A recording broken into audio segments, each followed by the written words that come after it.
Hello everyone, welcome to JK civil services. This is Varun Mahajan.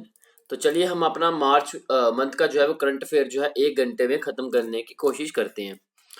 तो हम J&K से ही start करते हैं। तो पहला आर्टिकल हमारा रहेगा जे.एंड.के से चेनाब रिवर के बारे में। तो यहाँ पे चेनाब रिवर की अगर हम बात करें तो चेनाब रिवर जो है बड़ा ही ज़्यादा पीछे न्यूज़ में था। क्यों?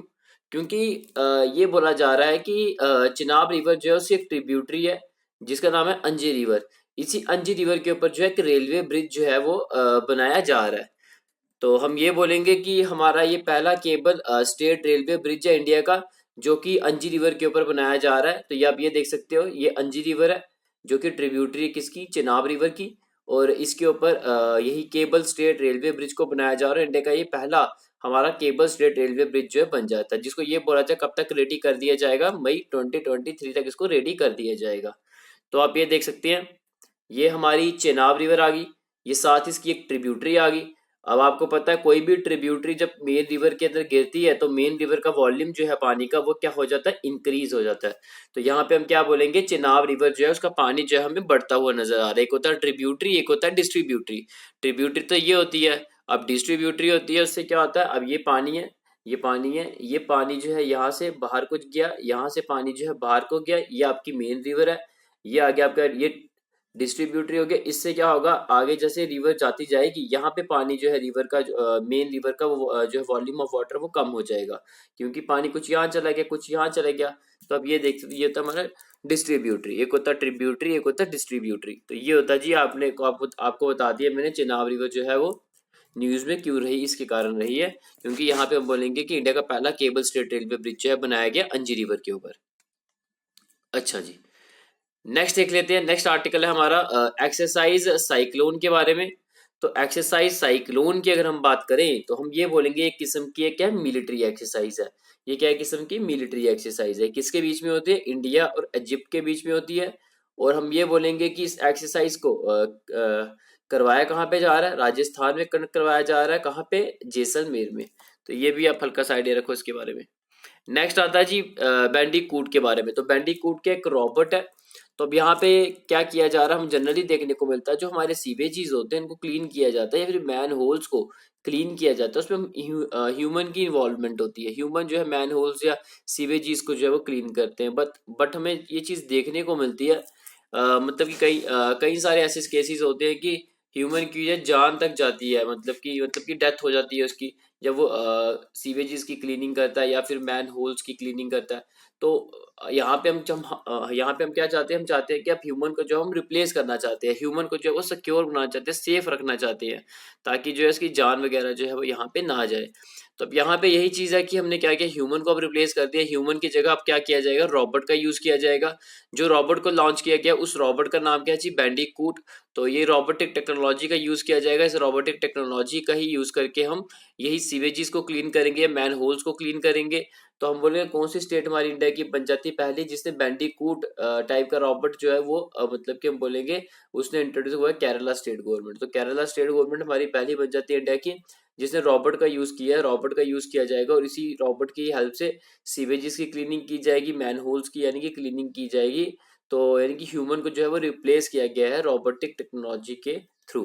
तो अब ये हेल्थ के बारे में हल्का सा आप आइडिया जो है वो रख सकते हैं। नेक्स्ट आर्टिकल देख लेते हैं हमारा बुमचू फेस्टिवल के बारे में। बुमचू फेस्टिवल के बारे में अगर हम बात करें तो ये फेस्टिवल जो है कहाँ पे सेलिब्रेट किया जाता है? ये सेलिब्रेट किया जाता है जी सिक्किम में। तो सिक्किम का फेस्टिवल है, सिक्किम में सेलिब्रेट करते हैं बुमचू फेस्टिवल। तो ये याद रखो। नेक्स्ट आता है कि एससीओ की बात कर लेते हैं, शंघाई कोऑपरेशन ऑर्गेनाइजेशन। बट ये बताने से पहले अगर वीडियो आपको अच्छी लग रही है तो क्या करो, आपने लाइक करना है और शेयर करना है और साथ ही नीचे कमेंट है, कमेंट में आपने बताना है कि शंघाई कोऑपरेशन ऑर्गेनाइजेशन एससीओ जो है इसका हेडक्वार्टर कहाँ पे है। शंघाई में नहीं है, ठीक है, नाम से नहीं जाना। हेडक्वार्टर कहाँ पे वो मुझे आप बताओ सर्च करके। और नेक्स्ट देखते हैं, हाँ ये वाला इस एससीओ, ठीक है। अच्छा, फिर हम बात करते हैं एससीओ की जो सबमिट हमारी हुई है 2023। ये न्यूज में क्यों आ गया? क्या चक्कर बना न्यूज में आने का इसका? तो यहाँ पे हम ये बोलेंगे कि एससीओ समिट जो है हमारी 2023 ये इंडिया में करवाई गई। तो इंडिया में करवाई गई, इंडिया में कहाँ पे करवाई गई? गोवा में करवाई गई। तो और क्या कारण बन जाता है इसका न्यूज़ में आने का? तो हम ये बोलेंगे कि टूरिज्म मिनिस्टर जो है उनकी मीटिंग हुई है कहाँ पे? काशी में। तो यही 17 और 18 मार्च को मीटिंग हुई है, तभी जाके न्यूज़ है। और तीसरी बात ये कारण बना का न्यूज़ में आने का कि सऊदी अरेबिया जो है वो डायलॉग पार्टनर बन चुका है एससीओ का। अच्छा जी, अब नेक्स्ट देख लेते हैं हमारा फूल दही के बारे में। ये हार्वेस्टिंग फेस्टिवल है जो सेलिब्रेट कहाँ किया जाता है, उत्तराखंड में किया जाता है। तो ये भी बड़ा ही ज़्यादा न्यूज़ में था, तभी जाके इसको मैंने यहाँ पे ऐड कर लिया। नेक्स्ट देखते हैं इंपॉर्टेंट डेज और एक थीम देख लेते हैं। ये हम एक टॉपिक बनाएंगे इंपॉर्टेंट डेज एंड थीम्स। इसमें हम इंपॉर्टेंट डेज देखेंगे कि पहली मार्च से लेकर एंडिंग मार्च तक हमारे कौन कौन से इंपॉर्टेंट डेज आए हैं और उनकी थीम क्या है। जिनकी थीम होगी वहाँ मैं आपको यहाँ पे बता दूंगा। जिनकी थीम नहीं है वो सिर्फ आपने डेज ही याद रखने हैं। जैसे देख लो पहली मार्च देख लो। पहली मार्च जो है हम बोलेंगे फर्स्ट मार्च को हम क्या सेलिब्रेट करते हैं, zero discrimination day and world civil defence day. तो ये हम सेलिब्रेट करते हैं। तो उसकी थीम नहीं है, बस डे याद रखो, फर्स्ट मार्च को हम ये सेलिब्रेट करते हैं। फिर हम बात करते हैं थर्ड मार्च को हम world wild life day celebrate करेंगे और थीम इस बार की क्या रही है, partnerships for wild life conservation. तो ये रही थीम इस बार की। फिर 8 मार्च को हम इंटरनेशनल वुमेन डे सेलिब्रेट करते हैं और इसकी इस बार की थीम क्या रही है, डिजिट ऑल। ठीक है, डिजिटल नहीं है ये, digit all innovation and technology for gender equality. और एक चीज याद रखना, यहाँ पे जो मैं ये बताता हूँ ना आपको, ये से थीम्स हो गए, डेज हो गए, ये इसको क्रैमिंग इसको क्रैम मत करना, इसको रटना मत, क्योंकि मेन चीज अपने कंसेप्ट के ऊपर जो है वो ज्यादा फोकस करो। क्योंकि आपको पता है कंसेप्ट बनाओगे तो ऑब्वियस ही बात है मार्क्स तभी आते हैं। ये जो क्रैमिंग वाला पोर्शन होता है, इसको बार बार जब आप चीजों को पढ़ते जाओगे ऑटोमेटिकल चीजें जो है वो याद हो ही जाती है। तो इसलिए क्रैमिंग के पीछे मत भागो, कंसेप्ट बनाओ, कंसेप्ट बन जाएंगे तो ऑब्वियस ही बात है ये जो क्रैमिंग वाला पोर्शन है ये भी साथ हो ही जाता है। जब 4-5 बार वीडियोस को देखोगे ऑटोमेटिकली जो चीज़ है वो याद हो जाती है ऑटोमेटिकली। अगर नहीं याद होती फिर जितना मर्जी उसको रट लो, वो अगर नहीं याद आपको आने एग्जाम में वो नहीं आएगी। ठीक है, तो इसलिए चलो देख लेते हैं। और तो क्या बोला मैंने आपको, 8 मार्च को सेलिब्रेट करते हैं इंटरनेशनल वुमेन डे और थीम क्या है इस बार की, डिजिट ऑल, यही innovation and technology for gender equality. फिर 15 मार्च को हम world consumer right day celebrate करते हैं, थीम क्या रही, empowering consumers through clean energy transition. और मेरे साथ थोड़ी स्पीड रखना क्योंकि आर्टिकल्स बहुत ज्यादा है। मैंने आपका बड़ा एक डिटेल में जो है वो यहाँ पे कवर किया हुआ है आपके आर्टिकल्स। ठीक है, आपका कोई भी मैंने आर्टिकल नहीं छोड़ा हुआ, आपको कोई सोर्सेज को फॉलो करने की जरूरत नहीं है। जितना मैं करवा रहा हूँ मैं बहुत ज्यादा करवा रहा हूँ, ये भी आपका ज्यादा ही होगा। इससे ज्यादा आपको कहीं से करने की जरूरत नहीं है। कोई अगर आपका फ्रेंड्स बोले नहीं यार वहां से करते हैं और सोर्सेज, कुछ नहीं करना, बस जो मैं करा रहा हूँ बस यही करंट अफेयर को फॉलो करो, ये बहुत डिटेल में है। तो इसलिए बाकी थोड़ी स्पीड में अपनी तेज रखूंगा, तो प्लीज मेरी स्पीड के साथ जो है अपने आप को जो है वो मैनेज करें। क्योंकि अगर मैं स्पीड आहिस्ता रखूंगा फिर वो 1 घंटे से ऊपर टाइम एक्सीड हो जाएगा, इसलिए मेरे साथ जो है वो मैनेज करें। अच्छा, 15 मार्च मैंने बता दिया वर्ल्ड कंज्यूमर राइट्स डे हम सेलिब्रेट करते हैं और थीम इस बार की क्या रही, empowering consumers through clean energy transition. ये आ गया। ठीक है, 20 मार्च को हम क्या सेलिब्रेट करते हैं, इंटरनेशनल डे ऑफ हैप्पीनेस और थीम क्या रही, be mindful, be grateful, be kind.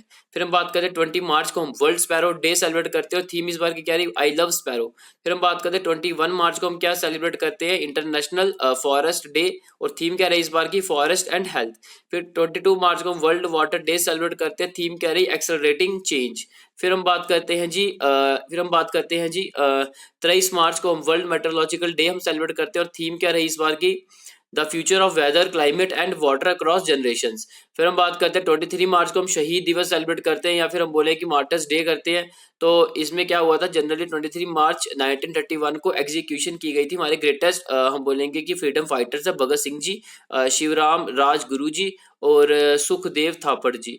तो इनकी एग्जीक्यूशन थी, तभी जाके जो है हम बोलेंगे 23 मार्च को हम शहीद दिवस या फिर मार्टर दिवस जो है वो करते हैं। फिर हम देखा हमने 24 मार्च जो है वर्ल्ड टीबी डे सेलिब्रेट किया जाता है और थीम इस बार की जो है वो क्या रही, yes we can end TB. यानी कि यहाँ पे अब जो है हम देख रहे हैं कि आपको ये भी पता है कि टीबी जो है, ट्यूबरक्लोसिस जो है, उसको जो है वो इरेडिकेट या एलिमिनेट जो है वो खत्म करने की जो है वो बात की गई है। इंडिया ने जो है वो गोल या टारगेट जो है वो सेट किया है कि कौन से साल तक जो है हमने जो है वो टीबी को जो है वो खत्म कर देना है। तो वो टारगेट हमारी इंडियन गवर्नमेंट ने जो है वो सेट किया हुआ है। अब आप ये मुझे बताओगे कि इंडियन गवर्नमेंट ने हमारा क्या सेट मतलब इंडियन गवर्नमेंट ने क्या सेट किया वो टारगेट, वो कि टीबी को पूरी तरीके से जो है भारत में जो है वो खत्म कर दिया जाएगा, एलिमिनेट कर दिया जाएगा, इरेडिकेट कर दिया जाएगा।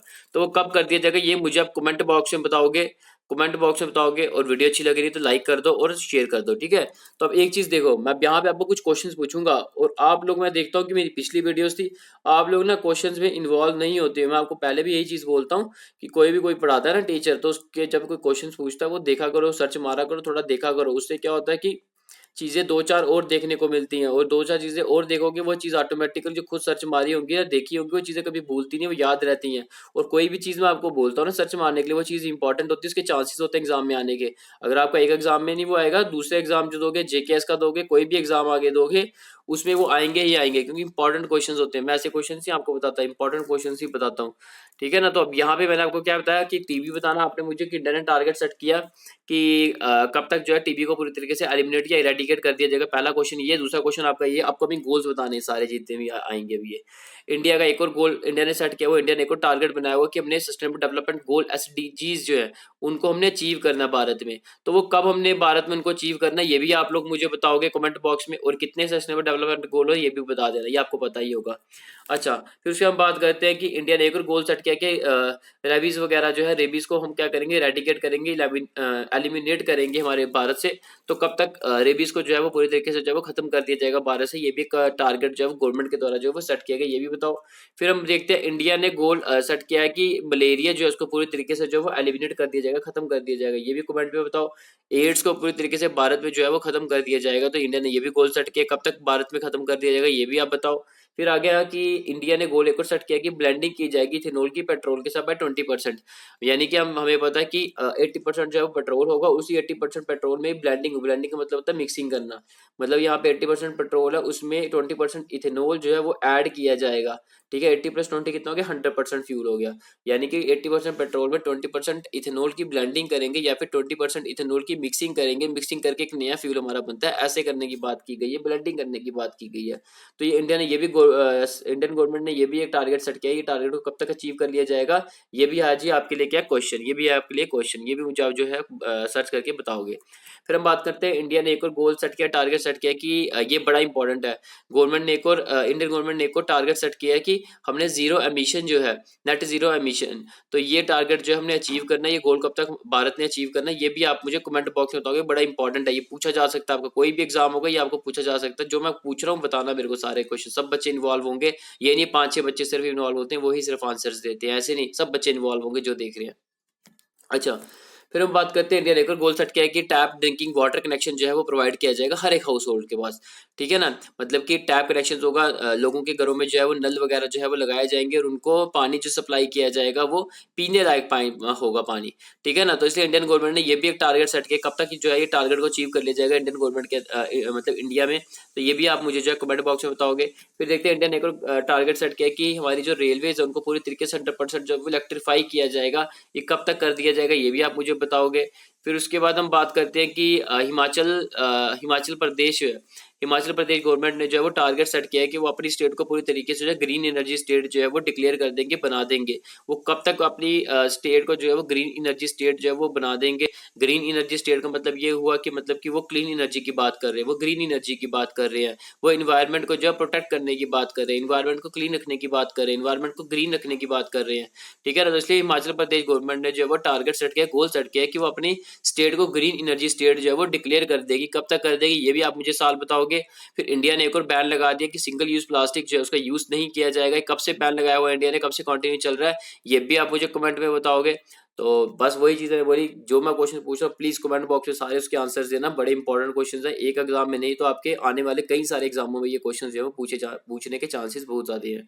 तो बाकी अपना फीडबैक बताओ कि मेरा पढ़ाने का आपको तरीका जो है वो कैसा लग रहा है, अच्छा लग रहा है तब भी बताओ। अगर थोड़ी बहुत ही चेंजेस आपको चाहिए मेरे पढ़ाने में तो चेंजेस भी मेरे को बता दो, नेक्स्ट लेक्चर में आपको वैसी चेंजेस जो है वो आपको देखने को मिल जाएंगी, ठीक है ना।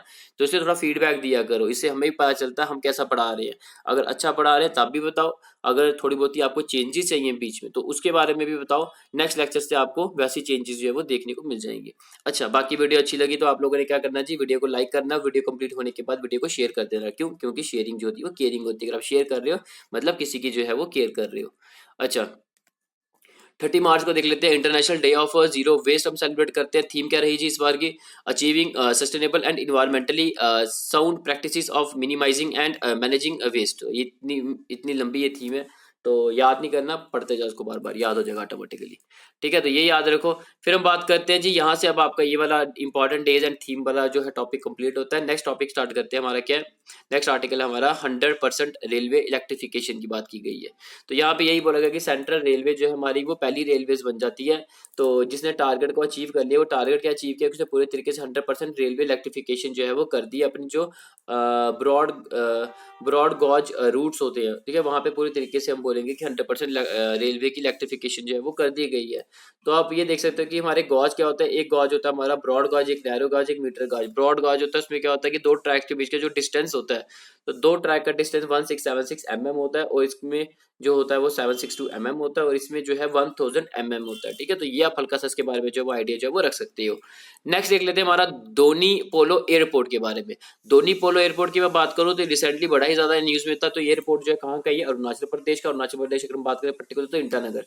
फिर हम बात करते हैं कि नेक्स्ट देख लेते हैं महाराष्ट्र की बात करते हैं। महाराष्ट्र बड़ा ही ज्यादा न्यूज में था, क्योंकि वहाँ के चीफ मिनिस्टर एकनाथ शिंदे जी, उन्होंने रिसेंटली कुछ नाम वगैरह अपने वहाँ के सिटी के जो है वो चेंज किए हैं। जैसे औरंगाबाद का नाम चेंज किया गया, और ओस्मानाबाद जो है उस सिटी का नाम जो है चेंज किया गया। औरंगाबाद का नाम जो है क्या रख दिया गया, छत्रपति संभाजी नगर, और ओस्मानाबाद जो सिटी उसका नाम रख दिया गया धाराशिव। तो ये आप नाम याद रख सकते हो। अब नेक्स्ट इंपॉर्टेंट आर्टिकल आप लोगों के लिए इंपॉर्टेंट बन जाता है, और आपको पढ़ने में भी मजा आएगा। देखो, गुजरात असेंबली की बात करते हैं। गुजरात असेंबली जो है हमारी वो पहली असेंबली बन जाती है, पहली स्टेट असेंबली बन जाती है, जिसने क्या किया, एक बिल को पास किया। जनरली हमें केसेस देखने को मिल रहे हैं कि कई सारे गवर्नमेंट रिक्रूटमेंट एग्जाम वगैरह होने होते हैं, उससे पहले ही पेपरों का जो वो लीक करवा दिया जाता है। जैसे यहाँ पे भी आप देख सकते हो। तो वही देखा हमने कि गवर्नमेंट रिक्रूटमेंट एग्जाम्स होते हैं, उनके पेपर्स वगैरह जो है वो लीक करवा दिया जाता है। तो अब जो पेपर जो है हम देखें कि जो लीक करवाए गए हैं उसके प्रति गुजरात गवर्नमेंट ने जो वो स्टेप लिया, बड़ा अच्छा स्टेप लिया। हम ये देखेंगे गुजरात स्टेट असेंबली ने एक बिल पास किया, और उस बिल में ये चीज बोल दी है कि जो भी बंदा जो भी इंडिविजुअल इन्वॉल्व होगा, इंडल्ज होगा किसी भी गवर्नमेंट रिक्रूटमेंट एग्जाम के पेपर्स को लीक करवाने में, तो उसको उसके ऊपर जो है पेनल्टी लगाई जाएगी। उसके ऊपर पेनल्टी लगाई जाएगी, क्या एक पनिशमेंट दी जाएगी, उसके फाइन लगाया जाएगा। पनिशमेंट वही 10 साल की जेल, और फाइन जो होगा वो कितना होगा, 10 लाख रुपए से ज्यादा ही होगा। वो 11 लाख हो सकता है, 12 लाख हो सकता है, और वो फाइन कहाँ तक एक्सटेंड हो सकता है, वो 1 करोड़ तक एक्सटेंड हो सकता है। ठीक है ना, तो यानी 10 लाख से ज्यादा होकर which may be extend up to the 1 crore. तो ये होगा जी। फिर हम बात करते हैं, नेक्स्ट देख लेते हैं फर्स्ट मैरीना ऑफ इंडिया की बात करते हैं। फर्स्ट मैरीना ऑफ इंडिया की हम बात करें, मैरीना क्या होता है जी, प्लेस होती है। जैसे कि देखो, ये है जी हमारा लैंड, ये है जी हमारा समुद्र देख लो, या वाटर बॉडी देखो। ये जो है यहाँ पे, ये जो लैंड के पास ये वाली लोकेशन है, यहाँ पे हमने शिप्स वगैरह, बोट्स वगैरह जो है ये हमने क्या कर दिया है, यहाँ पे जो है स्मॉल बोट्स वगैरह जो हमने लगा दी है, स्टैंड कर दिए। ठीक है, तो यहाँ पे अब यही चीज बोला, ये पर्टिकुलर जो लोकेशन होगी, इसी लोकेशन को क्या बोला जाएगा, मैरीना बोला जाएगा। तो हमारा इंडिया का पहला मैरीना जो है वो बनाया गया है, या अनाउंस कर दिया गया है। कहाँ पे बनाया गया जी, कर्नाटका में बनाया गया। कर्नाटका गवर्नमेंट जो है पहली गवर्नमेंट बन जाती है जो कि ये मैरीना जो हमारे इंडिया का पहला जो है उसने मतलब कि बनाया है। और ये कहाँ पे कर्नाटका में बनाया गया, उडुपी डिस्ट्रिक्ट में बनाया गया है। तो ये भी हल्का सा इसके बारे में भी याद जो है वो आप रख सकते हो। नेक्स्ट आर्टिकल देख लेते हैं हमारा ISSF world cup shooting championship के बारे में। तो ये भी बड़ा एक इंपॉर्टेंट आर्टिकल है, तो इसको भी आप देख सकते हैं। यहाँ पे यही बोला गया, ISSF world cup shooting championship की हम बात करें, ये कहाँ पे करवाई गई है जी, मध्य प्रदेश। मध्य प्रदेश में कहाँ पे करे, भोपाल में कराई गई है। 2 दिन की हुई है, 21 और 27 मार्च को। और ये जो हमारी करवाई गई चैंपियनशिप, इसने में जो टॉप किया गया वो इंडिया ने नहीं, चाइना ने किया है। चाइना के जो मेडल्स है वो ज्यादा है, और इंडिया ने सेकंड नंबर पे टॉप किया है। ठीक है, सेकंड नंबर पे नाम इंडिया का आता है, और फर्स्ट नंबर पे नाम किसका आता है, इसने टॉप किया, चाइना ने किया। चाइना ने कितने मेडल जीते हैं, 12 मेडल जीते हैं। 12 में से 8 गोल्ड, 2 सिल्वर, 2 ब्रॉन्ज, और 7 मेडल इंडिया ने जीते हैं। तो 1 गोल्ड, 1 सिल्वर, 5 ब्रोंज। तो जो 1 गोल्ड इंडिया ने जीता है वो किसके द्वारा जीतेगा, बड़ा इंपॉर्टेंट क्वेश्चन है, स्टार मार्क लगा लो, आने के चांसेस बड़े ही ज्यादा है। तो सरबजोत सिंह, तो सरबजोत सिंह जी जो है उनको गोल्ड मेडल से सम्मानित किया गया है। तो आप ये नाम जो है वो याद रख सकते हैं। नेक्स्ट देख लेते हैं हमारा लाडली बहना स्कीम के बारे में। तो लाडली बहना स्कीम की अगर हम बात करें तो हम बोलेंगे मध्य प्रदेश गवर्नमेंट की स्कीम है लाडली बहना स्कीम। इसको स्टार्ट किया गया 5 मार्च से, और यहाँ पे बेसिकली क्या किया जा रहा है, वुमेन को एक फाइनेंशियल इंडिपेंडेंट बनाया जा रहा है।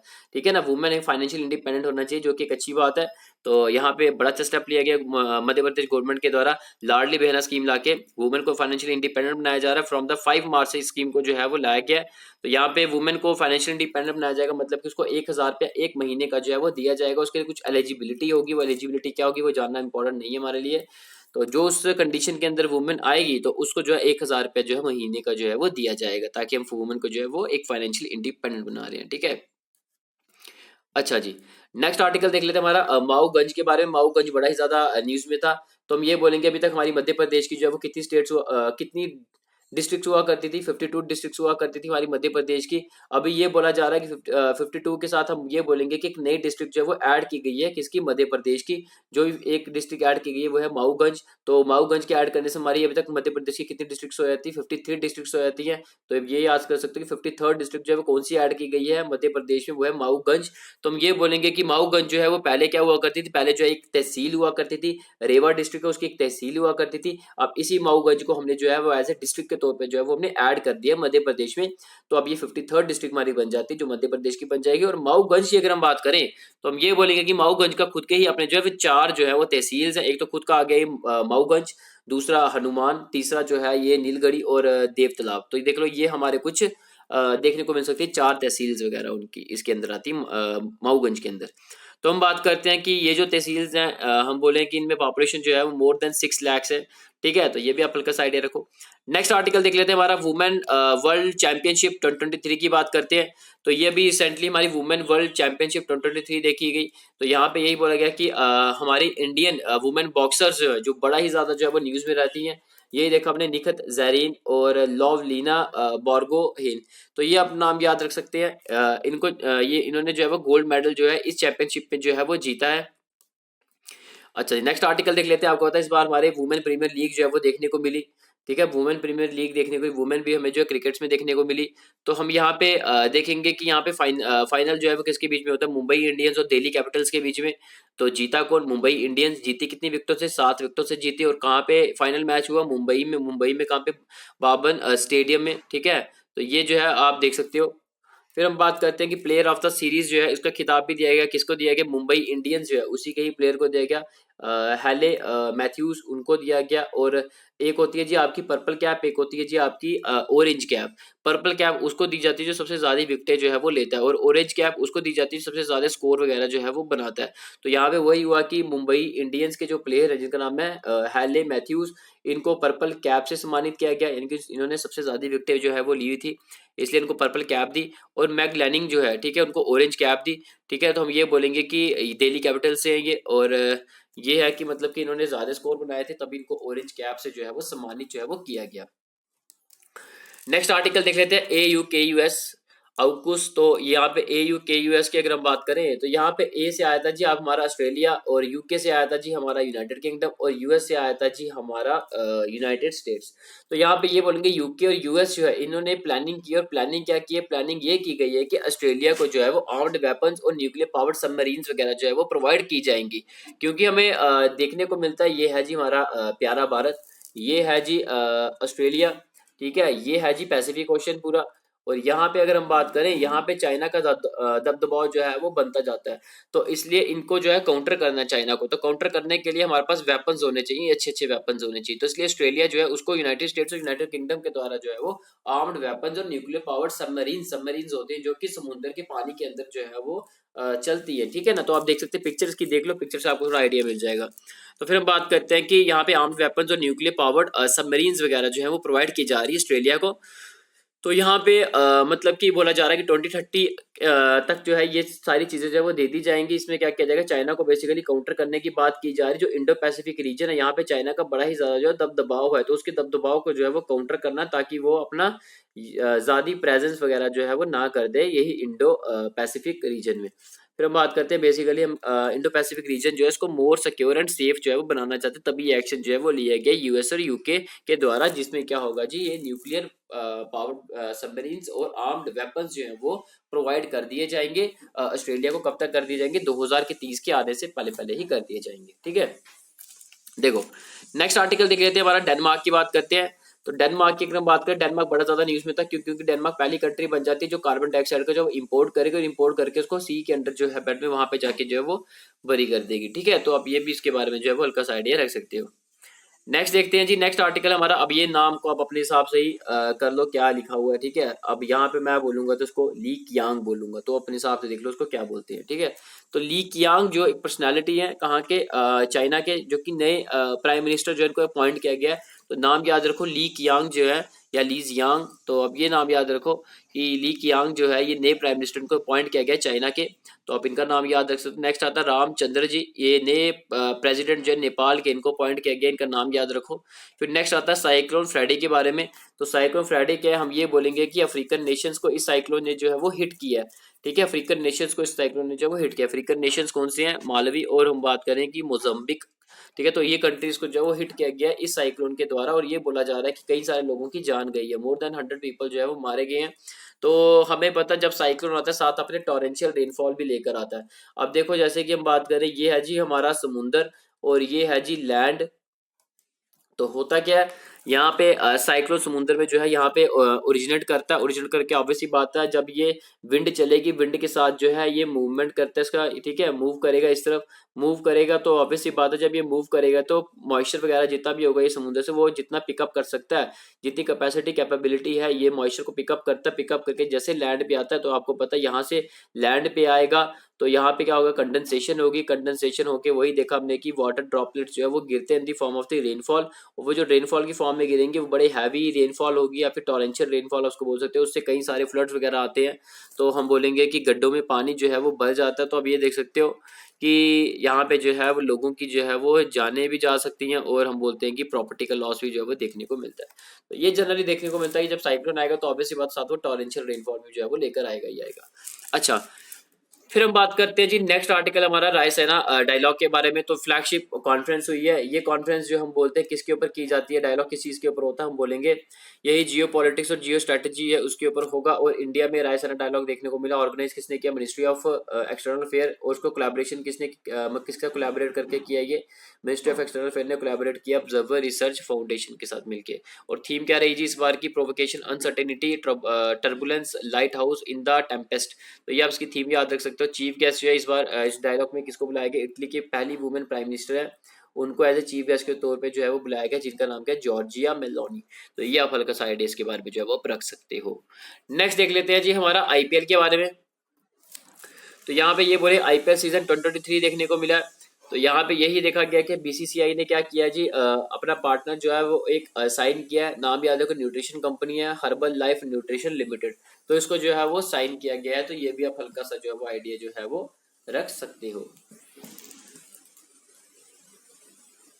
नेक्स्ट देख लेते हैं, नेक्स्ट आगे हमारा यही hockey India senior women national championship 2023 13th edition जो है उसका देखने को मिला। फाइनल जो है वो कहाँ पे देखने को मिला, मध्य प्रदेश में। और नहीं, फाइनल जो है वो किसके बीच में देखना, मध्य प्रदेश और महाराष्ट्र के बीच में देखने को मिला, और मध्य प्रदेश जो है वो जीता हुआ नजर आया, महाराष्ट्र जो है वो हारता हुआ नजर आया। तो ये हम बोलेंगे कि वुमेन हॉकी चैंपियनशिप है। तो 13th एडिशन में क्या हुआ, फाइनल किसके बीच में होता है, मध्य प्रदेश और महाराष्ट्र के बीच में। मध्य प्रदेश जीतता है 5-1 से, मतलब कि 5-1 से जो है ये जीतता है, ये आप देख सकते हो। तो महाराष्ट्र की हार हुई, मध्य प्रदेश की जीत हुई। और ये हॉकी का जो मैच कहाँ पे फाइनल हुआ है, ये आंध्र प्रदेश कहाँ पे, काकीनाडा में। तो ये भी आप हल्का सा आइडिया रखो। और इसमें हम ये बोलेंगे प्रतिभा आर्या जी जो है उनको जो है ये मध्य प्रदेश के ही की तरफ से खेल रहे हैं, तो हम ये बोलेंगे इनको अवार्ड से सम्मानित किया गया, बेस्ट डिफेंडर का और प्लेयर ऑफ द मैच का अवार्ड जो इनको दिया गया है। नेक्स्ट देख लेते हैं, नेक्स्ट आ गया एक नई अपॉइंटमेंट देखने को मिली, एसएस दुबे जी ने सीजीए यानी कि कंट्रोलर जनरल ऑफ अकाउंट्स, इनको एज ए अपॉइंट किया गया है, तो इनका नाम भी याद रख सकते हो। नेक्स्ट आता है सरस्वती सम्मान 2022 की बात करते हैं। तो ये एक अवार्ड है जो कि दिया गया है, तमिल राइटर है जिनका नाम है शिवा संकरी। तो ये नाम याद रखो, शिवा संकरी जी। इन्होंने अपनी किताब लिखी है जिसका नाम है सूर्य वंशम। तो ये नाम याद रखें, सूर्य वंशम। तो ये किताब लिखी गई है तमिल लैंग्वेज में। तो हम ये बोलेंगे कि इस किताब के लिए इनको खिताब दिया गया हुआ है, वो नाम याद रखो, सरस्वती सम्मान 2022।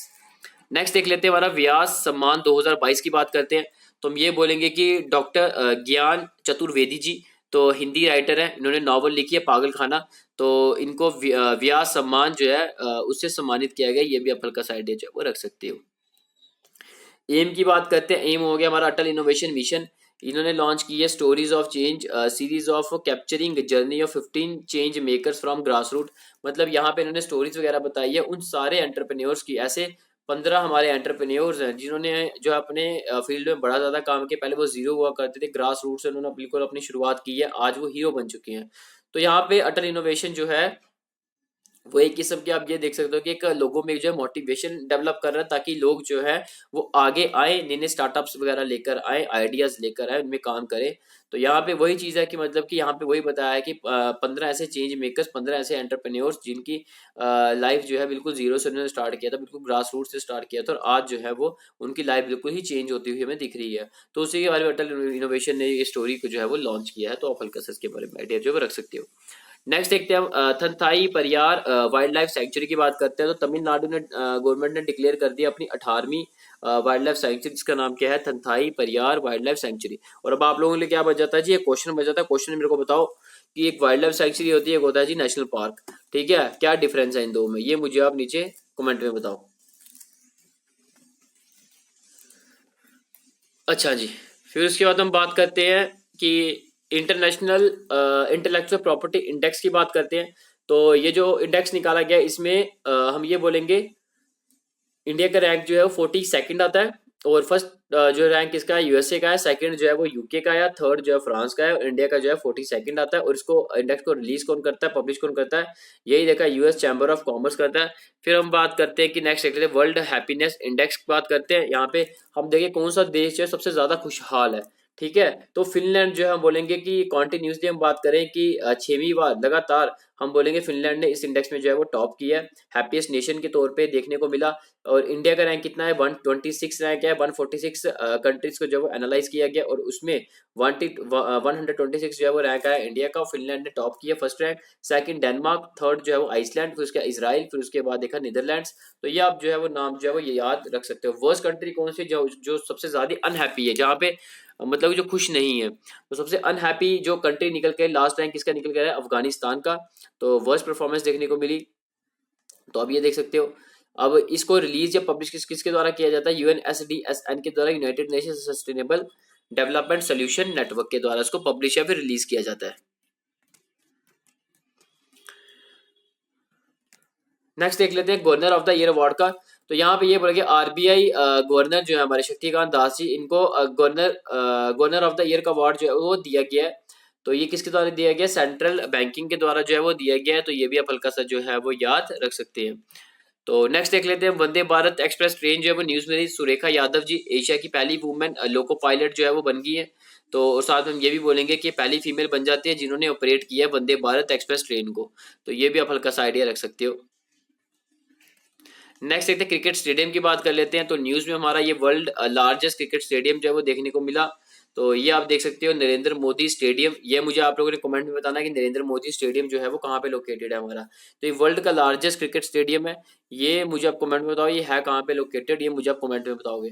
फिर सेकंड लार्जेस्ट क्रिकेट स्टेडियम हमारा वर्ल्ड का कौन सा बन जाता है, वो है जी मेलबर्न क्रिकेट ग्राउंड। तो देख लो हमारे पूरे वर्ल्ड का लार्जेस्ट हमारे भारत में ही है। तो नरेंद्र मोदी स्टेडियम ये बनाया गया, ये कहाँ पे बनाया गया ये बताओ मुझे कमेंट में। और सेकंड लार्जेस्ट क्रिकेट स्टेडियम हमारा वर्ल्ड का कौन सा, मेलबर्न क्रिकेट स्टेडियम। और थर्ड लार्जेस्ट जो है हमारा वर्ल्ड का क्रिकेट स्टेडियम वो है जयपुर का, लेकिन अभी वो अंडर कंस्ट्रक्शन है, उसको भी तैयार किया जा रहा है। ठीक है, फिर हम बात करते हैं कि नेक्स्ट एक संतोष ट्रॉफी की बात करते हैं। तो ये फुटबॉल में ट्रॉफी जो है वो दी जाती है, फाइनल जो है वो हमें कहाँ पे देखने को मिला, सऊदी अरेबिया कहाँ पे, रियाद में देखने को मिलता है फुटबॉल मैच।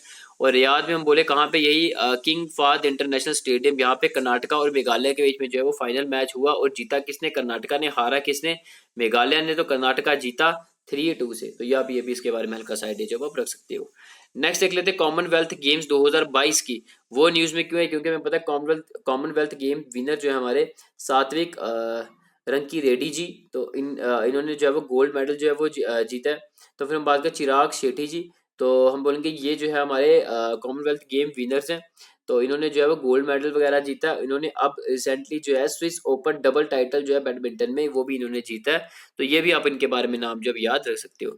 नेक्स्ट देखते हैं हम एशियन बिलियर्ड्स। तो हम बोलेंगे कि पंकज अडवाणी जी, इन्होंने एशियन बिलियर्ड्स टाइटल जो है वो जीता, इनके नाम याद रखो। नेक्स्ट आता है डिजी क्लेम। डिजी क्लेम का एक पोर्टल है जो कि लॉन्च किया गया मिनिस्ट्री ऑफ एग्रीकल्चर के द्वारा, और मिनिस्ट्री ऑफ एग्रीकल्चर को हेड कौन करता है, नरेंद्र सिंह तोमर जी। तो हम ये बोलेंगे कि इस पोर्टल को जो है वो लॉन्च किया गया है एग्रीकल्चर मिनिस्ट्री के द्वारा। जनरली देखने को मिलता है कि जो क्रॉप्स वगैरह होती हैं फार्मर्स की, वो बर्बाद हो जाती है। आप देखते हो कि कभी रेनफॉल बड़ा ज्यादा पड़ गया, रेनफॉल जो सूखा पड़ गया, रेनफॉल आई नहीं, या फिर बड़ी ज्यादा हो गई, उससे उनकी क्रॉप्स वगैरह जो है वो बर्बाद हो जाती है। तो उनको क्या मतलब कि इंश्योर करवाया उन्होंने अपने क्रॉप्स का, कि कल को जो है मतलब कि कुछ भी उनके क्रॉप के साथ होता है तो उसका जो है कंपनसेशन जो गवर्नमेंट के द्वारा जो है वो दिया जाएगा। तो यहाँ पे यही देखा, ये उसी के रिगार्डिंग पोर्टल बनाया गया है कि पहले जब भी वो अपने क्लेम को जो है वो सेटल करने के लिए वो क्लेम करते थे, तो ऑब्वियस सी बात है वो क्लेम जो है उनका सेटल जो है वो बड़ा ही एक टाइम लग जाता था, स्पीडी प्रोसेस जो है वो नहीं था। अब इसलिए ये पोर्टल बना दिया गया, कोई भी उनका क्लेम होगा उनको सेटल कर दिया जाएगा बड़ी एक क्विक मैनर में, या फिर बोल सकते हैं कि फास्टली किया जाएगा, ताकि उसमें डिलेज वगैरह किसी भी तरह के जो है वो देखने को ना मिले। तो इसलिए पोर्टल को लाया गया ताकि उनके जो भी क्लेम्स होंगे रिगार्डिंग द यही जो उनके क्रॉप्स वगैरह जो है वो जो डैमेज हुए हैं उसके रिगार्ड उनको जो है कुछ भी फाइनेंशियल असिस्टेंस जो है वो देनी है, तो वो सब कुछ जो है वो सारा जो है वो जल्दी से जल्दी स्पीडी जो है वो किया जाएगा। तो ये आप हल्का सा आइडिया रख सकते हैं। नेशनल क्रॉप इंश्योरेंस पोर्टल है, तो जनरली हमें देखने को मिलता है कि ये प्रधानमंत्री फसल बीमा योजना, तो उसके अंडर हम बात करते हैं कि इनको एक फाइनेंशियल असिस्टेंस जो है वो दी जाती है। फाइनेंशियल असिस्टेंस जो दी जाएगी वो जल्द से जल्द होनी चाहिए, उसके लिए एक पोर्टल को जो बनाया गया है, जिस पोर्टल का आप नाम जो याद रख सकते हो डिजी क्लेम, ठीक है। तो ये आप याद रख सकते हैं। नेक्स्ट देख लेते हैं, वुमेन पायलट की बात करते हैं तो हम ये बोलेंगे रिसेंटली एक रिपोर्ट रिलीज की गई डीजीसीए के द्वारा, directorate general of civil aviation के द्वारा रिपोर्ट रिलीज की गई। उस रिपोर्ट में क्या बोला गया, यही बोला गया कि हमारे भारत से हमारे ब्यूटीफुल भारत से हम ये बोलेंगे कि 15% पायलट्स जो हैं वो वुमेन है, और ग्लोबली अगर हम बात करें पूरे वर्ल्ड की बात करें तो वुमेन पायलट जो है वो कितनी है, 5% पायलट्स हैं, ठीक है। तो ये भी आप याद रख सकते हैं। तो 15% पायलट्स हमारे भारत से वुमेन, और हम बात करते हैं कि ग्लोबल लेवल पे वुमेन कितनी पायलट्स हैं, तो बोलेंगे 5% है। तो ये भी आप हल्का सा आइडिया रखो। नेक्स्ट देखते हैं वाइल्ड लाइफ कंजर्वेशन अवार्ड 2023 की बात करते हैं। तो ये बड़ी एक ग्रेट अचीवमेंट बन जाती है हमारे लिए। वो ग्रेट अचीवमेंट जो है वो क्यों बन जाती है उसके बारे में बात कर लेते हैं। तो यहाँ पे हमने यही चीज देखा कि आलिया मीर जी जो है, ठीक है, हमारे जम्मू एंड कश्मीर से, ये हमारे लिए एक अच्छी बात है कि जम्मू एंड कश्मीर से हमारे ये प्रोमिनेंट सोशलिस्ट है, और पहली वुमेन बन जाती है हमारी जम्मू एंड कश्मीर से जिन्होंने काम किया किस चीज के ऊपर, वाइल्ड लाइफ एनिमल्स के ऊपर। तो इनको अवार्ड से जो है वो सम्मानित किया गया, वाइल्ड लाइफ कंजर्वेशन अवार्ड 2023 जो है वो दिया गया। तो ये भी आप हल्का सा आइडिया इसके बारे में रख सकते हैं। नेक्स्ट आर्टिकल देखते हैं, ट्विटर की बात करते हैं। तो हमें पता है ट्विटर में अभी तक जो है सबसे ज्यादा ट्रेंडिंग कौन थे, बाराक ओबामा जी सबसे ज्यादा फॉलोअर्स थे। इनको जो है वो एक्सीड कर दिया गया, इनको जो है पास कर दिया किसके द्वारा, एलन मस्क के द्वारा। तो यह देख सकते हो सीईओ है हमारे ट्विटर के। तो हाईएस्ट फॉलोअर्स जो है, highest number of followers, maximum number of followers जो है वो ट्विटर के इनके हैं। तो ये भी हम आइडिया रख सकते हैं। नेक्स्ट देख लेते हैं, प्रिट्जर आर्किटेक्चर प्राइज 2023 की बात करते हैं। तो हम ये बोलेंगे कि आर्किटेक्ट की फील्ड में जो है ये हाईएस्ट ऑनरेबल हम बोल सकते हैं, या फिर आप बोल सकते हो कि एक हाईएस्ट अवार्ड है। तो हम ये बोलेंगे कि ये एक बहुत बड़ा अवार्ड है आर्किटेक्ट की फील्ड में। तो ये प्रिट्जकर आर्किटेक्चर प्राइज जो है ये 2023 का जो है वो दिया गया है। 2023 का दिया गया, नाम याद रखो, सर डेविड एलन चिपरफील्ड। तो सर डेविड एलन चिपरफील्ड जो है इनको ये प्राइज से सम्मानित किया गया। और ये हम बोलेंगे पहले इंडियन कौन थे जिनको ये अवार्ड जो है वो दिया गया था, वो बाल कृष्ण दोषी जी, उनका नाम आप याद रख सकते हो। बस अब ये इंपॉर्टेंट है आपके लिए कि आपने ये याद रखना है, ये प्राइज जो है वो दिया जाता है आर्किटेक्चर फील्ड में दिया जाता है। तो इस बार जो है 2023 का अवार्ड किसको दिया गया, सर डेविड एलन चिपरफील्ड जी, इनको दिया गया। और हमारे इंडियन पहले कौन बन जाते हैं जिनको ये अवार्ड अभी तक दिया गया था, तो उनके बाल कृष्ण दोषी जी। तो इनका भी आप हल्का सा आइडिया जो है रख सकते हो। चलो जी, अब आपका एक नेक्स्ट मैं पूरा एक टॉपिक लेके चलूंगा, ये बड़ा इंपॉर्टेंट है, ऑस्कर्स अवार्ड। तो ये बड़े ही ज्यादा न्यूज में थे, ये एक सेपरेट में टॉपिक लूंगा, थोड़ा आपका डिटेल जाएगा, इसमें सारा ऑस्कर आपका कंप्लीट हो जाएगा। इसके अलावा आप लोगों ने कहीं से नहीं पढ़ने की जरूरत है, क्योंकि मैं आपको बार बार यही बोल रहा हूँ, मैं बहुत डिटेल में आपको करंट अफेयर करवा रहा हूँ। इसके अलावा आपने करंट अफेयर कहीं से नहीं पढ़ना है, कोई सोर्सेज को फॉलो नहीं करना, जो मैं पढ़ा रहा हूँ बस ये पढ़ते जाओ, क्योंकि मैं बहुत डिटेल आपका ले रहा हूँ। ऑस्कर अवार्ड सारा आपका डिटेल कर दिया जाएगा इसी वीडियो में। पहले मैं सोच रहा था कि सेपरेट वीडियो लाई जाएगी, बट इसी में ही मैं आपको ऑस्कर अवार्ड भी जो है वो कंप्लीट कर दूंगा। तो चलो देखते हैं, हम ऑस्कर अवार्ड देख लेते हैं। बट यही मेरे पढ़ाने का तरीका आपको अच्छा लग रहा है तो वीडियो को लाइक कर दो, और वीडियो कंप्लीट होने के उसको शेयर कर देना बाकी फ्रेंड्स के साथ भी, और साथ में चैनल को सब्सक्राइब अगर आपने नहीं किया तो चैनल को सब्सक्राइब भी कर दो। देखो यहाँ पे अगर हम बात करते हैं ऑस्कर अवार्ड की, हम बात करें तो हम ये बोलेंगे कि 95th ऑस्कर अवार्ड जब हमें देखने को मिले इस बार के, तो ऑस्कर अवार्ड को हम क्या बोलते हैं जी, अकेडमी अवार्ड्स बोलते हैं। इस बार के ऑस्कर अवार्ड्स कहाँ करवाए गए, यूनाइटेड स्टेट्स ऑफ अमेरिका में कराए गए। यूनाइटेड स्टेट्स ऑफ अमेरिका में कहाँ पे कराए गए, लॉस एंजलिस में करवाए गए। और हम बोलेंगे डॉल्बी थिएटर में जो है इस बार के जो ऑस्कर अवार्ड जो है वो करवाए गए हैं। अच्छा जी, फिर हम बात करते हैं कि ऑस्कर अवार्ड को जो है होस्टेड किसके द्वारा किया गया, जिमी किमेल के द्वारा होस्ट किया गया। फिर हम बात करते हैं, थोड़ा फैक्चुअल डेटा देख लेते हैं हमारे इस अवार्ड के बारे में। यहाँ पे अगर हम बात करें इस ऑस्कर अवार्ड को हम क्या बोलते हैं, एकेडमी अवार्ड से भी जाना जाता है या फिर एकेडमी अवार्ड जो है उसको ऑस्कर अवार्ड से भी जाना जाता है। इसको किस फील्ड में दिया जाता है, फिल्म इंडस्ट्री में दिया जाता है। जो भी फिल्म इंडस्ट्री की फील्ड में हम बोले जैसे आर्टिस्ट होते हैं, टेक्निकल होते हैं, ठीक है, उनको ये अवार्ड से जो है वो सम्मानित किया जाता है। फिर हम बात करते हैं कि अवार्ड किसके लिए दिया जाता है, जो भी एक्सीलेंस होगी अमेरिकन फिल्म इंडस्ट्री या फिर हम बोले इंटरनेशनल फिल्म इंडस्ट्री में, तो इनमें अगर किसी की भी एक्सीलेंस होती है तो उसको इस अवार्ड से सम्मानित किया जाता है। और तो प्रेजेंटेड जो है वो किसके द्वारा किया जाता है, academy of motion picture art and science, इसके द्वारा जो है ये अवार्ड्स वगैरह जो है वो प्रेजेंटेड किए जाते हैं। और कौन सी कंट्री इसको अवार्ड को देती है, यूनाइटेड स्टेट्स देती है। पहली बार इस अवार्ड को कब दिया गया था, 1929 में दिया गया था। तो ये भी हल्का सा आइडिया रखो। फिर हम बात करते हैं इस बार के अब ऑस्कर अवार्ड्स देख लेते हैं, जो इंपॉर्टेंट होंगे वही डिस्कस करूंगा, ऐसे बड़े ज्यादा हैं बट हम वो नहीं करेंगे। अगर आपको उसके लिए एक पीडीएफ चाहिए होगी, मैं सेपरेट पीडीएफ जो है वो आपको प्रोवाइड कर दूंगा, मुझे कमेंट बॉक्स में बता देना आपको सारी लिस्ट चाहिए ऑस्कर अवार्ड की, वो मैं आपको टेलीग्राम पे जो है वो मैं शेयर कर दूंगा। तो वो आप लोगों के साथ वो शेयर कर दिया जाएगा जेके सी एस टीम के द्वारा, ठीक है। तो यहाँ पे हम देख लेते हैं बेस्ट फिल्म अवार्ड देख लेते हैं। यहाँ पे मैं वही लूंगा जो आपके लिए इंपॉर्टेंट है। देखो बाकी अगर आपने इसके अलावा और पढ़नी है तो मुझे बता देना कमेंट बॉक्स में। अच्छा फिर हम बात करते हैं, पहले देख लेते हैं बेस्ट फिल्म अवार्ड की। हम बात करें तो बेस्ट फिल्म का अवार्ड जो है किसको दिया गया, everything everywhere all at once. तो ये मूवी है जी, इसको जो है हम बोलेंगे सबसे ज्यादा maximum award, most of the award जो इसी मूवी ने ले लिए, 7 अवार्ड इस मूवी ने जो है वो ले लिए हैं। बेस्ट फिल्म का अवार्ड दिया गया जी पहला। फिर उसके बाद बेस्ट एक्ट्रेस का अवार्ड दिया गया। बेस्ट एक्ट्रेस का अवार्ड किसको दिया गया, इसी फिल्म की ही एक्ट्रेस हैं जिनका नाम है माइकल जियो।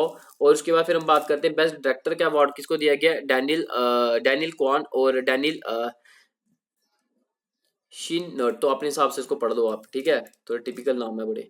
तो फिर उसके बाद बात करते हैं, नेक्स्ट देख लेते हैं बेस्ट सपोर्टिंग एक्टर जो है वो दिया गया की हुई कुआन।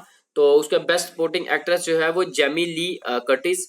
फिर हम बात करते हैं कि बेस्ट ओरिजिनल स्क्रीन प्ले जो है वो दिया गया है, वो आ गया डैनियल क्वान और डैनियल स्किनर्ट, ठीक है। फिर उसके बेस्ट फिल्म एडिटिंग की बात करें, वही एवरीथिंग यही मूवी को दिया गया। तो मैंने क्या बोला आपको, मैंने आपको यही बोला कि 7 ऑस्कर अवार्ड तो सिर्फ अकेली इसी मूवी को ही दिए गए, जिस मूवी का नाम क्या, everything everywhere all at once. तो उसको 7 अवार्ड जो इसी अकेली मूवी को दिए गए, वो कौन से, एक तो उसको अवार्ड मिला पहला अपनी जो फिल्म है उसी का अवार्ड मिला बेस्ट फिल्म का पहला। दूसरा अवार्ड बेस्ट एक्ट्रेस का मिला। बेस्ट डायरेक्टर का अवार्ड मिला इसी मूवी को। फिर हम बात करते हैं बेस्ट सपोर्टिंग एक्टर का अवार्ड मिला इस मूवी को। बेस्ट सपोर्टिंग एक्ट्रेस का अवार्ड मिला इस मूवी को। बेस्ट ओरिजिनल स्क्रीन प्ले का अवार्ड मिला इस मूवी को। और बेस्ट फिल्म एडिटिंग का अवार्ड मिला इस मूवी को। फिर उसके बात करते हैं एक और है, हाँ बस ये 7 हो गया आपके, ठीक है। तो फिर हम देख लेते, अगला देख लेते हैं बेस्ट एक्टर अवार्ड का बात करते हैं, ठीक है। बेस्ट एक्टर अवार्ड की हम बात करें तो वो इस मूवी से नहीं मिला है। वो मूवी कौन सी है जी, द वेल्स। ये मूवी है, इस मूवी के जो हमारे एक्टर हैं ब्रेंडन फ्रेजर, तो ब्रेंडन फ्रेजर जो है उनको बेस्ट एक्टर का अवार्ड दिया गया। फिर नेक्स्ट देखते हैं हम, ये इंपॉर्टेंट हमारे इंडिया से अवार्ड आ गया अब दो, एक तो आपको पता था एलिफेंट विस्पर्स और दूसरे आ गया नाटू नाटू सॉन्ग। तो हमें ये पता है बेस्ट डॉक्यूमेंट्री शॉर्ट जो है जिसका नाम क्या है जी, द एलिफेंट विस्पर्स। तो इसके डायरेक्टर जो है वो कार्तिकी गोन्सलेव्स, तो ये नाम याद रखो। तो इनके द्वारा इस मूवी को जो है वो डायरेक्ट किया गया है। ये मूवी आपको नेटफ्लिक्स में मिल जाएगी, वहां जाके आप देख सकते हो। तो यहाँ पे हम बात करें कि अगर हम बात करें यहाँ पे कि ये जो मूवी है तमिल लैंग्वेज में मूवी है, ये आप देख सकते हो, one of the best documentary है। तो इसको जो है वो खिताब दिया गया है, यही ऑस्कर का अवार्ड जो है वो दिया गया है। तो आप ये याद रख सकते हो, ये हमारी इंडिया से इंपॉर्टेंट बन जाती है। और नेक्स्ट हमारे जो इंडिया से दिया गया है वो है जी आपका ये वाला बेस्ट ओरिजिनल सॉन्ग, हमारा नाटू नाटू, जो कि आरआरआर मूवी से है, ठीक है। इसी नाटू नाटू सॉन्ग को गोल्डन ग्लोब अवार्ड से भी सम्मानित किया गया था। और इस सॉन्ग को कंपोज किसने किया है, एम केरा वनी जी ने। तो उनका नाम याद है, उनको 2023 में जो है वो पद्मश्री भी दिया गया था। तो ये कंपोजर है इस सॉन्ग के। और लिरिक्स किसने लिखे हैं, चंद्र बोस जी ने। तो आप याद रख सकते हैं, जो ये ऑस्कर अवार्ड दिया गया है ये नाटू नाटू सॉन्ग को तो दिया गया, नाटू नाटू सॉन्ग थोड़ी ना अवार्ड देगा ये, यानी कि इसको जो इसके जो जिन्होंने लिरिक्स लिखे हैं वो और कंपोजर हो गए, तो उनको ही बेसिकली अवार्ड देगा अगर हम बात करें तो। यहाँ पे ये भी बोला गया इस नाटू नाटू सॉन्ग को जो है हम बोलेंगे गोल्डन ग्लोब अवार्ड से भी सम्मानित किया गया है। तो हमारे 2 ऑस्कर अवार्ड जो है वो देखने को हमारे इंडिया के जो है वो देखने को मिले। पहला तो आपको बता दिया, एक तो हमारा ये आ गया the elephant whisper short documentary, उसको दिया गया इंडिया से। और दूसरा नाटू नाटू सॉन्ग, ठीक है। तो नाटू नाटू सॉन्ग को गोल्डन ग्लोब अवार्ड से भी सम्मानित जो है वो किया गया है। अच्छा जी, फिर हम बात करते हैं कि इंटरनेशनल फिल्म फीचर फिल्म जो है उसका जो अवार्ड जो है वो दिया गया बेस्ट इंटरनेशनल फिल्म फीचर, वो दिया गया all quite on the western front. तो हम बोलेंगे बेस्ट सिनेमेटोग्राफी जो है उसका खिताब जो है वो किसको दिया गया है, उसके लिए ऑस्कर अवार्ड दिया गया जी इसी सेम मूवी को दिया गया all quite on the western front को ही, ठीक है। तो अब नेक्स्ट देख लेते हैं, बेस्ट डॉक्यूमेंट्री फीचर की बात करते हैं।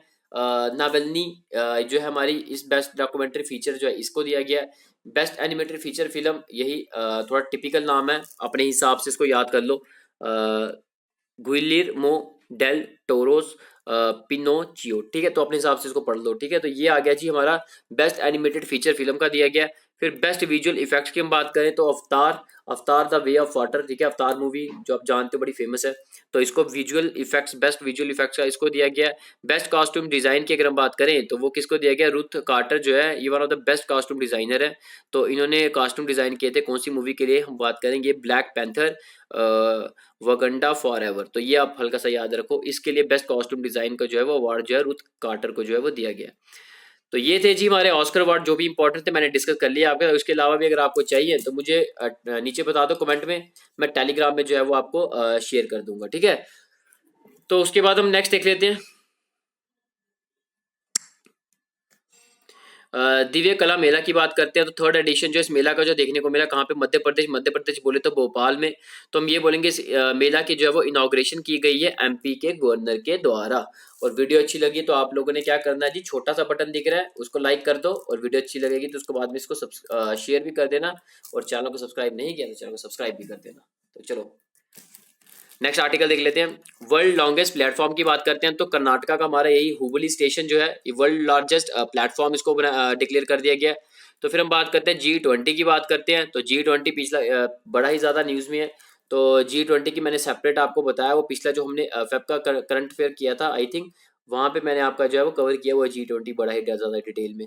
तो चलो फिर भी हम हल्का सा देख लेते हैं G20 का जो हम बोलेंगे इंफ्रास्ट्रक्चर वर्किंग ग्रुप मीटिंग जो है हमारी G20 के अंदर कई सारी मीटिंग्स होती हैं, उसमें से एक आपकी मीटिंग ये भी है, इंफ्रास्ट्रक्चर वर्किंग ग्रुप मीटिंग। तो इस बार G20 क्यों इंपॉर्टेंट बना, क्योंकि आपको पता है इंडिया के पास इसकी प्रेसिडेंसी है, तो इसलिए इंपॉर्टेंट बन जाता है नवंबर 2022 से दिसंबर 2023 तक। तो हम ये बोलेंगे कि G20 की अगर हम बात करें, इसके अंदर कई सारी जो है वो मीटिंग्स होती है, उसमें से एक है इंफ्रास्ट्रक्चर वर्किंग ग्रुप मीटिंग, वो हमारी इसी मार्च में जो है वो हुई है। तो वो 28 और 29 मार्च को देखने को मिली, तभी जाके वो हमारे लिए इंपॉर्टेंट बन जाती है। तो ये कहाँ पे हुई, आंध्र प्रदेश, आंध्र प्रदेश में कहाँ पे, विशाखापट्टनम में, याद रखो। और उसके बाद हम बात करते हैं कि ये भी याद रखो, मिनिस्ट्री ऑफ टूरिज्म जो है उन्होंने ऑर्गेनाइज किया, कंट्री यानी कि इंडिया का पहला ग्लोबल टूरिज्म इन्वेस्टर समिट जो है वो भी ऑर्गेनाइज की गई है। वो कहाँ पे हुई है, न्यू दिल्ली में हुई, नहीं अभी होनी है 17 टू 19 मई। तो 17 टू 19 मई में हमें ये हम बोलेंगे कि ग्लोबल टूरिज्म इन्वेस्टर समिट जो है वो देखने को मिलेगी। तो हमारी इंडिया की जो है वो पहली ग्लोबल टूरिज्म इन्वेस्टर समिट जो है ये बन जाएगी, जो कि न्यू दिल्ली में होगी। तो ये भी आप देख सकते हैं, इसको ऑर्गेनाइज कौन करवा रहा है, मिनिस्ट्री ऑफ टूरिज्म, ठीक है। तो ये भी आप लोग आइडिया रखो इसके बारे में। फिर हम बात करते हैं, नेक्स्ट आ गया मिसिज इंडिया की बात करते हैं। Miss India, Mrs India, Mrs India की अगर हम बात करें, मार्च 2023 में मिसिज इंडिया का खिताब दिया गया ज्योति अरोड़ा जी को, इनका नाम याद रखो। फिर हम बात करते हैं कि राइट टू हेल्थ की बात करते हैं कि यहाँ पे ये बोला गया बिल जो है वो पास किया गया है राजस्थान गवर्नमेंट के द्वारा। तो जनरली देखने को मिलता है कि कभी कोई कार एक्सीडेंट वगैरह हो जाता है और उस बंदे को जो है वो इमरजेंसी ट्रीटमेंट वगैरह जो है वो चाहिए होता है, तो उसका इमरजेंसी ट्रीटमेंट जो है वो प्रॉपर किया जाएगा, चाहे वो गवर्नमेंट हॉस्पिटल चाहे वो प्राइवेट हॉस्पिटल हो। तो फ्री ऑफ कॉस्ट ट्रीटमेंट जो है वो इमरजेंसी जो है वो प्रोवाइड किया जाएगा। तो ये ऐसे, लेकिन उसके लिए क्या होना चाहिए, वो पर्टिकुलर बंदा जो है वो राजस्थान स्टेट का होना चाहिए, रेजिडेंट वहीं का होना चाहिए, उसको ये बेनिफिट जो है वो दिया जाएगा। तो हम ये बोलते हैं राजस्थान गवर्नमेंट जो है ये पहली स्टेट गवर्नमेंट बन जाती है जिसने इस टाइप के बिल को जो है वो पास किया है, ठीक है। तो ये भी आप हल्का सा इसके बारे में जो है वो आइडिया जो है आप रख सकते हो। नेक्स्ट देखते हैं हम एयरपोर्ट, एयरपोर्ट्स की बात करते हैं। कुछ एयरपोर्ट वगैरह जो है बड़े ही ज्यादा न्यूज में थे, जैसे छत्रपति संभाजी नगर एयरपोर्ट महाराष्ट्र का, कहाँ पे, ये औरंगाबाद में बड़ा ज्यादा न्यूज में था। शिवमोगा एयरपोर्ट कर्नाटका का बड़ा ज्यादा न्यूज में था। फिर हम बात करते हैं महाराजा ये अग्रसेन एयरपोर्ट जो है हरियाणा का है, ठीक है, जो हिसार पर्टिकुलर लोकेशन में, तो ये भी बड़ा ज्यादा न्यूज में था। फिर हम बात करते हैं कि नेक्स्ट आर्टिकल देख लेते हैं, फ्रिंजेक्स 2023 की बात करते हैं। FR से पता चलता है फ्रांस, IN से पता चलता है इंडिया। तो हम ये बोलेंगे इंडियन आर्मी और फ्रेंच आर्मी जो है उसके बीच में ये एक्सरसाइज देखने को मिलती है, कहाँ पे हुई जी, केरला में, केरला में कहाँ पे, तिरुवनंतपुरम में, ठीक है। तो ये भी आप हल्का सा आइडिया इसके बारे में रखो। नेक्स्ट है श्री अन्ना कॉन्फ्रेंस, इंपॉर्टेंट है, वेरी इंपॉर्टेंट, स्टार मार्क लगा लो क्योंकि आने के चांसेस जो है बड़े ही ज्यादा हैं।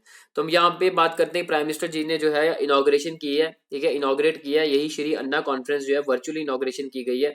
तो ये कॉन्फ्रेंस जो है हम ये बोलेंगे हम बोलेंगे कि कहाँ पे हुई है जी, न्यू दिल्ली में। न्यू दिल्ली में इस बार आपको पता है 2023 जो है वो हम सेलिब्रेट कर रहे हैं as a international year of millets. तो यहाँ पे मिलेट्स की प्रमोशन की बात की गई है। तो इस कॉन्फ्रेंस पे की बात करें तो ये जो बोलते हैं ग्लोबल मिलेट कॉन्फ्रेंस या फिर श्री अन्ना भी बोलते हैं हम, ठीक है। तो अब ये याद रख सकते हैं। तो अगर आप लोगों ने मेरा बजट देखा हुआ, बजट में मैंने आपका मिलेट का टॉपिक बड़ा ज़्यादा डिटेल में डिस्कस किया हुआ है कि हम यहाँ इस साल जो है वो इंटरनेशनल ईयर ऑफ मिलेट भी जो है वो सेलिब्रेट कर रहे हैं। तो मिलेट को जो है वो प्रमोट किया है, मिलेट की ज़्यादा से प्रोडक्शन वगैरह जो है वो करने की बात की है। तो यहाँ पे वही चीज़ बोला गया, प्राइम मिनिस्टर ने जो है वो इनॉग्रेशन की है, हम बोलेंगे ग्लोबल मिलेट कॉन्फ्रेंस, यानी कि श्री अन्ना को इनॉग्रेशन किया। कहाँ पे किया है? न्यू दिल्ली में किया है। और समय ये भी याद रखो 2023 को जो है वो हम सेलिब्रेट करेंगे as a international year of millets. अच्छा जी, नेक्स्ट आर्टिकल देख लेते हैं। हमारा इंटरनेशनल योगा फेस्टिवल की बात करते हैं। तो इंटरनेशनल योगा फेस्टिवल जो है हमारा वो कहाँ पे करवाया जा रहा है जी? ये करवाया गया जी हमारा उत्तराखंड यानी कि ऋषिकेश में 1 से लेकर 7 मार्च में करवाया गया। तो ये भी हल्का सा आइडिया रखो। फिर हम बात करते हैं जी Bipin the man behind the uniform. तो ये एक नई किताब है, इसको लॉन्च किसके द्वारा किया गया है? रचना बिष्ट रावत जी जो है उनके द्वारा इस किताब को जो है वो लॉन्च किया गया। ये भी हल्का सा आइडिया रख सकते हो। नेक्स्ट देख लेते हैं जी मदर मिल्क बैंक की बात करते हैं। तो उत्तराखंड गवर्नमेंट जो है हमारी पहली गवर्नमेंट बन जाती है जो कि ओपन करेगी मदर मिल्क बैंक जो है। तो मदर मिल्क बैंक जो है ये ओपन किए जाएंगे फॉर द ऑर्फन चिल्ड्रंस के लिए। तो ये भी आप हल्का सा आइडिया रख सकते हो। नेक्स्ट देख लेते हैं कि गंदा मर्दान हिल रेंज की बात करते हैं। तो ये रेंज की बात करें, ये क्यों न्यूज में है? ये उड़ीसा की है। तो हम बोलेंगे उड़ीसा गवर्नमेंट ने डिक्लेयर कर दिया इस रेंज को as a biodiversity heritage site. तो ये भी आप हल्का सा आइडिया रखो। नेक्स्ट आ गया रेशमी शुक्ला जी। तो ये आईपीएस ऑफिसर है। तो इनको जो है वो अपॉइंट कर लिया गया एज ए डायरेक्टर जनरल। तो डायरेक्टर जनरल जो है इनको अपॉइंट किया गया है कहाँ का? एसएसबी का, यानी कि सशस्त्र सीमा बल। तो सशस्त्र सीमा बल जो है उनके डीजी या फिर बोलते डायरेक्टर जनरल जो है इनको अपॉइंट कर लिया गया है। और ये एसएसबी का काम क्या होता है? एसएसबी होती क्या बेसिकली? एसएसबी एक किस्म के बोलेंगे बॉर्डर है। यहाँ पे हम बोलेंगे कि फोर्सेस डिप्लॉय की जाती हैं, जो कि हम बोलेंगे कि जो नेपाल और भूटान बॉर्डर में हमें देखने को मिलती है, ठीक है। तो आप हल्का सा इसके बारे में भी आइडिया जो आप रख सकते हो।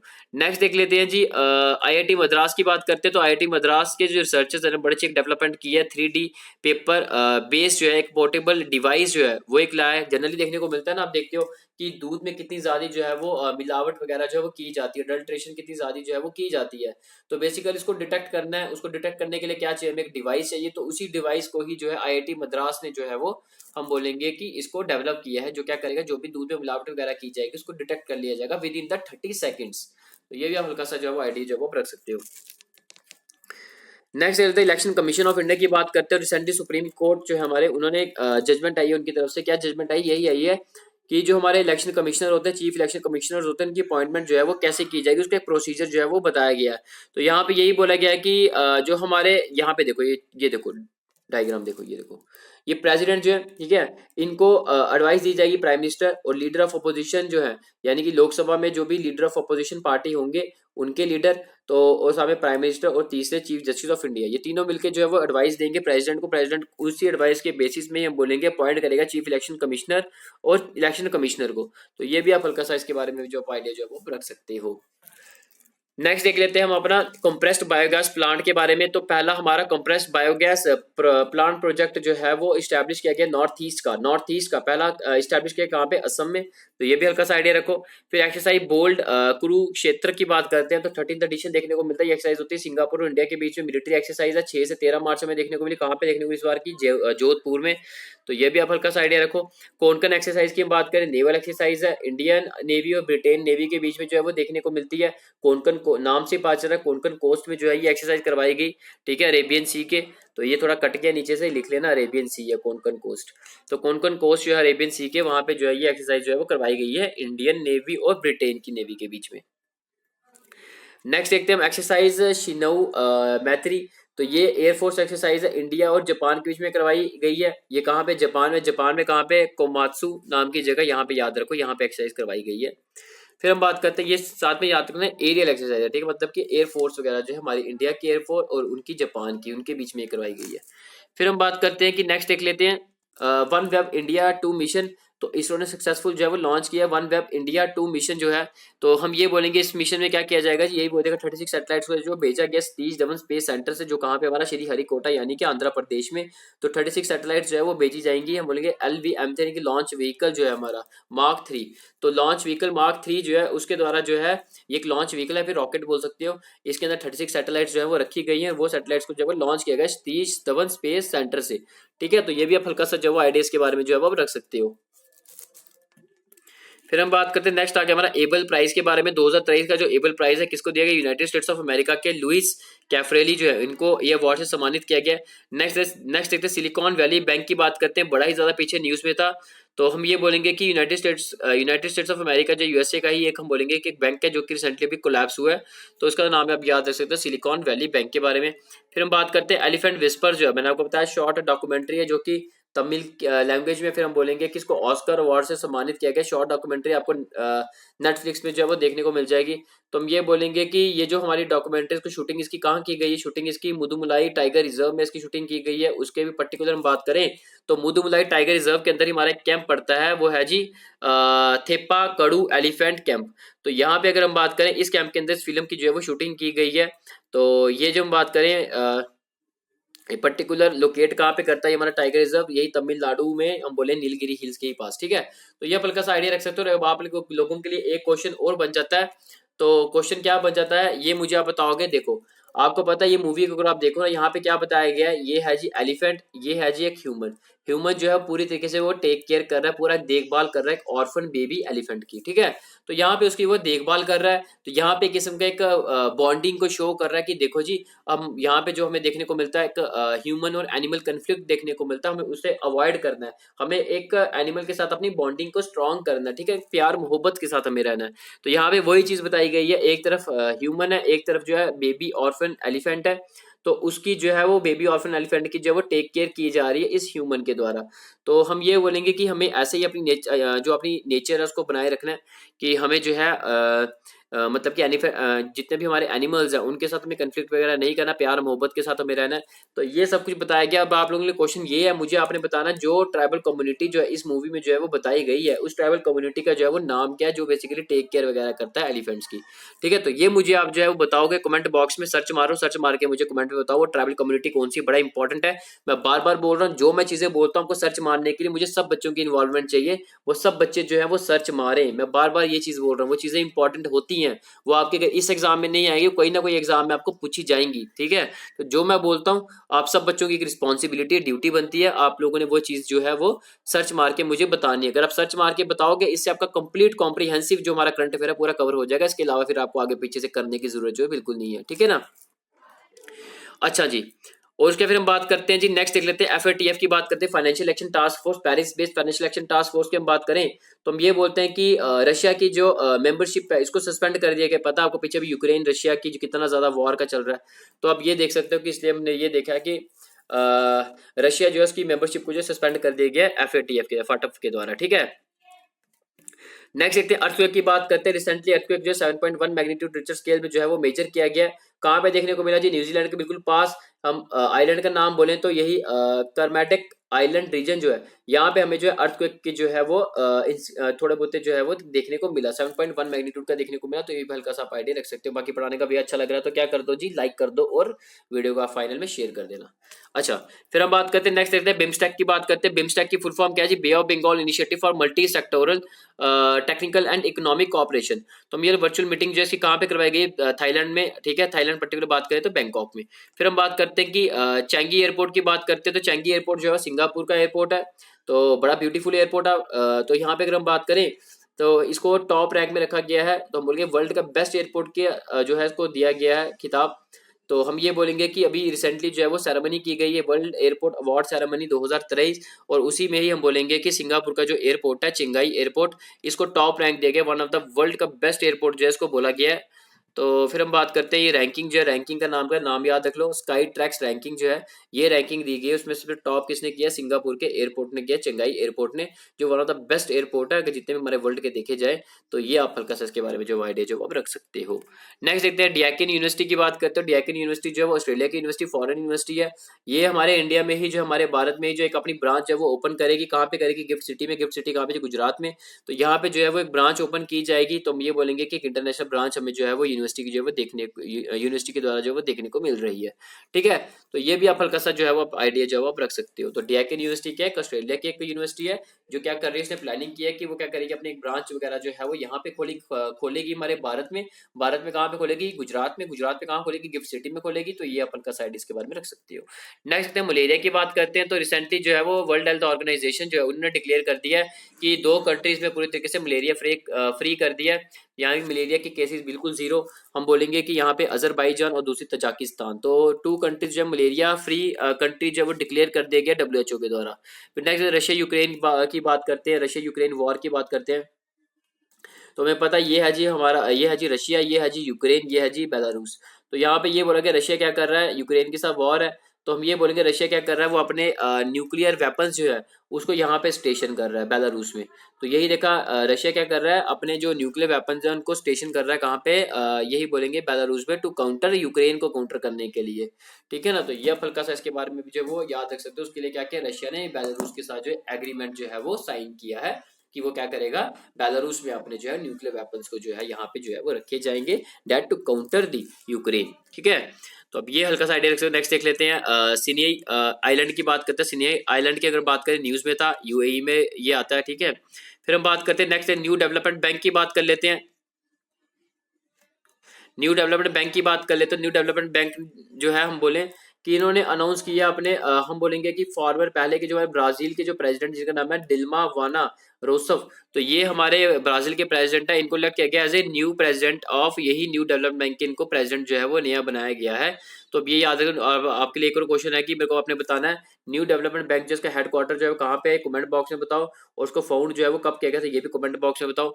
नेक्स्ट देखते हैं, लास्ट आपका ये आ गया ब्रिक्स समिट की बात करते हैं। इस बार की ब्रिक्स समिट जो है वो साउथ अफ्रीका में देखने को मिल रही है 2023 की। तो यहाँ से आपका कंप्लीट होता है जी हमारा पूरा मंथ मार्च का करंट अफेयर। और मैं बार बार बोल रहा हूँ, मैं बहुत डिटेल में करंट आपको कराया मैंने करंट अफेयर। इसके अलावा आपको कहीं से करने की जरूरत नहीं है। तो बाकी वही है, थैंक्स यार आप लोगों ने पेशेंस रखी। तो बाकी वीडियो अगर आपको अच्छी लगती तो प्लीज यार, प्लीज प्लीज प्लीज, अगर वीडियो अच्छी लगी तो लाइक करो, लाइक करो, लाइक करके मुझे बताओ। ठीक है, लाइक करके मुझे पता चलता है एटलीस्ट कि आप लोग मेरी वीडियो को कितना पसंद कर रहे हो। और नीचे कमेंट में फीडबैक भी दो, आपको अगर वीडियो अच्छी लगी है तो मुझे फीडबैक में बताओ कि सर आपकी वीडियो मुझे कैसे लगी है। तो जैसे ही आपको लगी मुझे फीडबैक में बताओ। और अगर थोड़ी बहुत आपको चेंजेस भी चाहिए वीडियो से, वो भी मुझे बताओ, क्यों नहीं अच्छी लगी, क्या चेंजेस आपको थोड़ी बहुत ही चाहिए वो बता दो। नेक्स्ट टाइम से आपको वैसी चेंजेस जो है वो देखने को मिल जाएंगी। ठीक है, तो बाकी वीडियो को फाइनली जो है शेयर कर देना। मैंने आपको पहले ही बोला शेयरिंग क्या होता है जी, केयरिंग होता है। ठीक है, फिर हम बात करते हैं कोई कीप लर्निंग, सीखने की कोई उम्र नहीं होती। Keep learning, keep growing and thank you.